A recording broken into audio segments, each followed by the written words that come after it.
Olá, caríssimos irmãos e irmãs em Cristo Jesus, por aqui Jair Barbosa, começando mais uma série Palavras do Coração.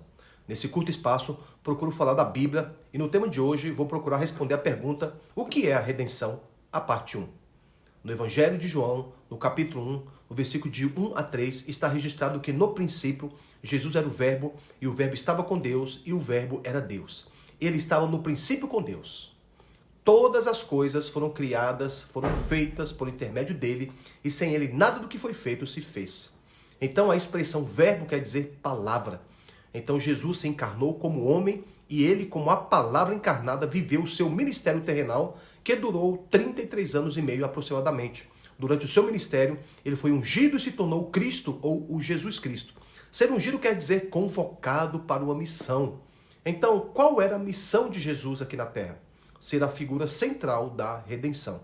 A palavra redenção, na teologia, quer dizer redimir, remir, libertar de algo, reabilitação, reparo ou salvação. Mas, particularmente, eu gosto da palavra resgate para a salvação em Cristo Jesus.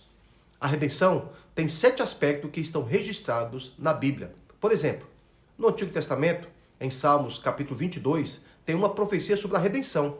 Davi relata nesses salmos o sofrimento de Jesus, o Messias que viria. Em especial, quero lembrá-lo dos versículos de 14 a 18.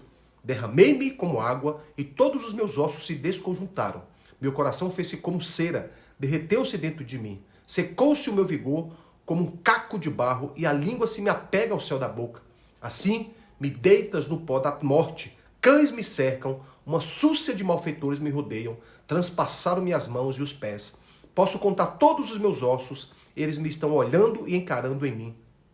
Repartem entre si as minhas vestes e sobre a minha túnica deitam sortes. Então, os 7 aspectos da redenção são a encarnação, o viver humano, a crucificação, a morte, a ressurreição, a ascensão ao terceiro céu e a volta para a terra como um espírito que dá a vida. Assim, Jesus Cristo, como o Espírito, agora está totalmente pronto para salvar o homem, independentemente de sua situação. Eu disse o Espírito. Isso mesmo, desde a criação do universo e todas as coisas mais, Deus, como o Espírito, trabalhou para alcançar o homem e manter tudo em ordem. Por isso vemos várias citações diferentes do Espírito. Cada citação ou aspecto tem um objetivo específico na obra de Deus nas eras. Esses aspectos do Espírito serão tema de um outro estudo.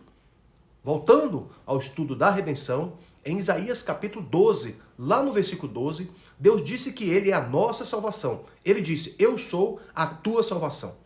Quando o homem desobedeceu a Deus, lá no Jardim do Éden, e pecou, Deus o perdeu para o pecado, uma vez que Deus havia dito que o homem morreria se comesse do fruto da árvore do conhecimento do bem e do mal. O homem comeu, influenciado pela sua mulher, Eva, que já havia caído no engano de Satanás por dar ouvidos a ele. Uma vez que ambos comeram, Deus não tinha escolha a não ser cumprir a justiça divina, que implicava em perder o homem totalmente. Por isso, o homem precisava de uma salvação, de um resgate. Somente Deus mesmo poderia ser a salvação do homem, e ele é. Então vemos que após o episódio de Adão e Eva, lá no Jardim do Éden, terem desobedecido a Deus, eles foram expulsos do jardim, e na entrada do jardim, Deus colocou um anjo querubim com uma espada flamejante. Em Gênesis capítulo 3, versículo 24 diz: e expulso o homem, colocou querubins ao oriente do jardim do Éden e o refugiu de uma espada que se revolvia para guardar o caminho da árvore da vida. É muito significativo esse versículo, porque com o pecado o homem perdeu a glória de Deus, que quer dizer a presença de Deus, representada pelo querubim.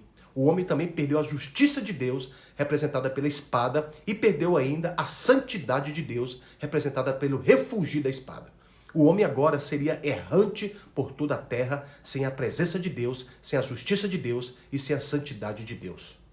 Ok? Fico por aqui. No próximo episódio vamos dar continuidade a esse estudo. Um abraço apertado.